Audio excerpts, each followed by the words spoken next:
Big boss ಮನೆಯ ವಿಚಾರ ಏನಂತ ಹೇಳಿದ್ರೆ ನಿಮಗೆ ಗೊತ್ತಿರಬಹುದು, ಟಾಪ್ 6 ನಡೀತಾ ಇದೆ. ಆದರೆ ಗಿಲ್ಲಿ ಸೋಲೋ ಅಂತಹ ಚಾನ್ಸಸ್ಗಳು ಎಲ್ಲೋ ಒಂದು ಕಡೆ ಕಾಣಿಸ್ತಾ ಇದೆ. ಅದಕ್ಕೆ ಮೂಲ ಕಾರಣನೇ ಗಿಲ್ಲಿ ಅಂತ ಹೇಳಿ ಅನ್ಬೋದು. ನಿಮಗೆ ಗೊತ್ತಿರಬಹುದು, ಬಿಗ್ ಬಾಸ್ ಅನ್ನೋದು ಒಂದು ವೋಟಿಂಗ್ ಮೇಲೆ ನಡೆಯುವಂತಹ ಒಂದು ಕಾರ್ಯಕ್ರಮ. ಇಲ್ಲಿ ಯಾರಿಗೆ ಅತಿ ಹೆಚ್ಚು ವೋಟ್ಗಳು ಬಿದ್ದಿರುತ್ತೋ ಅವರು ಗೆಲ್ಲುವಂತಹ ಸಿಚುವೇಶನ್ಗೆ ಬರ್ತಾರೆ.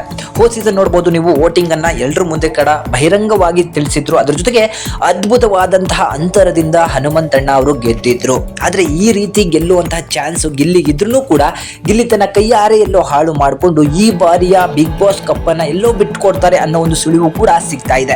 ಯಾಕೆ ಈ ಮಾತನ್ನ ಹೇಳ್ತಾ ಇದ್ದೀನಿ ಅಂದ್ರೆ ಅದಕ್ಕೆ ಒಂದು ಕಾರಣನೂ ಕೂಡ ಇದೆ. ಮುಂದೆ ನಿಮಗೆ ಈ ವಿಡಿಯೋದಲ್ಲಿ ತಿಳಿಸ್ತಾ ಹೋಗ್ತೀನಿ. ಸೊ ನಿಮಗೆ ಗೊತ್ತಿರಬಹುದು, ನಾವು ಬಿಗ್ ಬಾಸ್ ಮನೆಯಲ್ಲಿ ಹಲವಾರು ಜನ ಫ್ರೆಂಡ್ಶಿಪ್ ಅನ್ನ ಮಾಡ್ಕೊಂಡಿರ್ತೀವಿ. ಅವರ ಫ್ರೆಂಡ್ಶಿಪ್ ಅನ್ನ ನೋಡಿ ಜನಗಳು ಅವರಿಬ್ಬರಿಗೂ ಕೂಡ ಒಂದು 50-50 ವೋಟ್ ಹಾಕ್ಬಿಟ್ಟು ಅವರನ್ನ ಉಳಿಸ್ಬಿಡೋಣ ಅಂತ ಹೇಳಿ ಒಂದು ಮೈಂಡ್ ಸೆಟ್ ಅಲ್ಲಿ ಇರ್ತಾರೆ.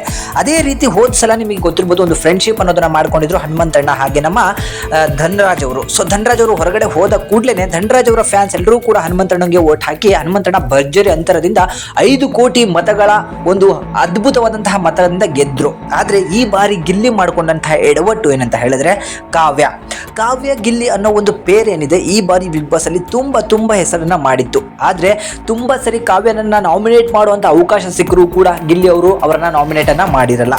ಆದ್ರೆ ಇವತ್ತು ಟಾಪ್ 6ಗೆ ಹೋಗಿರುವಂತಹ ಕಾವ್ಯ ಅವರು ಗಿಲ್ಲಿಯನ್ನ ಟಾಪ್ 6 ಇಂದ ಹೊರಗಡೆ ಇಟ್ಟಿದ್ದಾರೆ. ಆದ್ರೆ ಅವರೆಲ್ಲ ಟೀಮ್ ಇಂದ ಹೊರಗಡೆ ಇಟ್ಟಿದ್ದಾರೆ. ಆದ್ರೆ ಟಾಪ್ 6ಗೆ ಈಗಾಗಲೇ ಕಾವ್ಯ ಅವರು ಹೋಗಿದ್ದಾರೆ ಅಂತ ಹೇಳಿದ್ರೆ ಕಾವ್ಯ ಅವರು ಈಗಾಗಲೇ ಫೈನಲ್ ಅಲ್ಲಿ ಕುತ್ಕೊಂಡಿದ್ದಾರೆ ಅಂತ ಅರ್ಥ. ಅದಕ್ಕೆ ಮೂಲ ಕಾರಣ ಗಿಲ್ಲಿ ಅಂತ ತುಂಬಾ ಜನನು ಕೂಡ ಹೇಳ್ತೀವಿ. ಆದ್ರೆ ಗಿಲ್ಲಿಗೆ ತನಗೆ ಸಿಕ್ಕಂತಹ ಚಾನ್ಸ್ ಅನ್ನ ಬಳಸಿಕೊಂಡು ಕಾವ್ಯರನ್ನ ನಾಮಿನೇಟ್ ಮಾಡಿದ್ರೆ, ಕಾವ್ಯ ಅವರು ಏನಾದರೂ ಈ ವಾರ ಅಥವಾ ಮಿಡ್ ವೀಕ್ ಎಲಿಮಿನೇಷನ್ ಅಲ್ಲಿ ಹೊರಗಡೆ ಹೋಗಿದ್ದಿದ್ರೆ ಕಾವ್ಯನ ಫ್ಯಾನ್ಸು ಕೂಡ ಗಿಲ್ಲಿಗೆ ವೋಟ್ ಹಾಕಿ ಭರ್ಜರಿ ಒಂದು ವೋಟಿನ ಗೆಲುವಿನಿಂದ ಗಿಲ್ಲಿ ಅವರು ಗೆಲ್ಲಬಹುದಿತ್ತು. ಬಟ್ ಗಿಲ್ಲಿ ಮಾಡ್ಕೊಂಡಂತ ಎಡವಟ್ಟಿಂದ ಇವತ್ತು ಕಾವ್ಯ ಮನೆ ಒಳಗೆ ಉಳ್ಕೊಂಡಿದ್ದಾರೆ. ಅಷ್ಟೇ ಅಲ್ಲದೆ ಫೈನಲ್ ಕೂಡ ಲಗ್ಗೆ ಇಟ್ಟಿದ್ದಾರೆ. ಮುಂದಿನ ದಿನದಲ್ಲಿ ಫೈನಲ್ಗೆ ಬಂದಾಗ ಗಿಲ್ಲಿ ಅವರು ಕೂಡ ಫೈನಲ್ಗೆ ಎಂಟ್ರಿ ಆಗಿರ್ತಾರೆ, ಕಾವ್ಯ ಅವರು ಇರ್ತಾರೆ.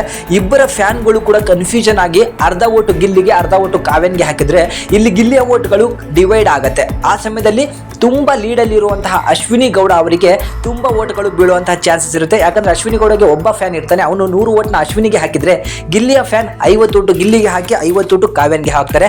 ಆಗ ಓಟುಗಳು ಡಿವೈಡ್ ಆಗಿ ಅಶ್ವಿನಿ ಅವರಿಗೆ ಲೀಡ್ ಓಟ್ಗಳು ಬರುವಂತಹ ಚಾನ್ಸಸ್ ಇದ್ದು ಅಶ್ವಿನಿ ಅವರು ಗೆಲ್ಲಬಹುದು. ಯಾಕಂತ ಹೇಳಿದ್ರೆ ತುಂಬಾ ಅತಿಯಾದಂತಹ ಒಂದು ಸ್ನೇಹ ಆಗಿರ್ಬೋದು, ಮತ್ತೊಂದು ಇರ್ಬೋದು, ಅದನ್ನ ಬಳಸ್ಕೊಂಡು ಗಿಲ್ಲಿ ಎಲ್ಲೋ ಒಂದು ಕಡೆ ಬಿಗ್ ಬಾಸ್ ಅನ್ನ ಸೋಲುವಂತಹ ಸ್ಥಿತಿಗೆ ತಂದಿಟ್ಕೊಂಡೇನೋ ಅಂತ ಹೇಳಿ ವೈಯಕ್ತಿಕವಾಗಿ ನನಗೆ ಅನಿಸ್ತಾ ಇದೆ.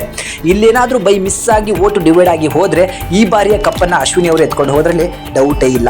ಇದ್ರ ಬಗ್ಗೆ ನಿಮಗೆ ಏನನ್ಸುತ್ತೆ ಅದನ್ನ ಕಮೆಂಟ್ ಮಾಡಿ ತಿಳಿಸಿ. ಹಾಗೂ ಕಾವ್ಯ ಗಿಲ್ಲಿ ಯಾಕೋ ಮುನ್ಸ್ಕೊಂಡಿದ್ದಾರೆ, ಅದಕ್ಕೆ ಮೂಲ ಕಾರಣ ಏನಂತ ಹೇಳಿ ಗೊತ್ತಿಲ್ಲ. ಬಟ್ ಬಿಗ್ ಬಾಸ್ ಔಟವನ್ನ ಗಿಲ್ಲಿ ಅವರು ಬಿಗ್ ಬಾಸ್ ಅಂತೆ ಆಡಿದಿದ್ರೆ ಭರ್ಜರಿ ಓಟ್ಗಳ ಗೆಲುವಿನಿಂದ ಗೆಲ್ಲಬಹುದಿತ್ತು. ಇದ್ರ ಬಗ್ಗೆ ನಿಮ್ಮ ಕಮೆಂಟ್ ಅನ್ನ ದಯವಿಟ್ಟು ಕಮೆಂಟ್ ಮುಖಾಂತರ ನನಗೆ ತಿಳಿಸಿ. Thank you.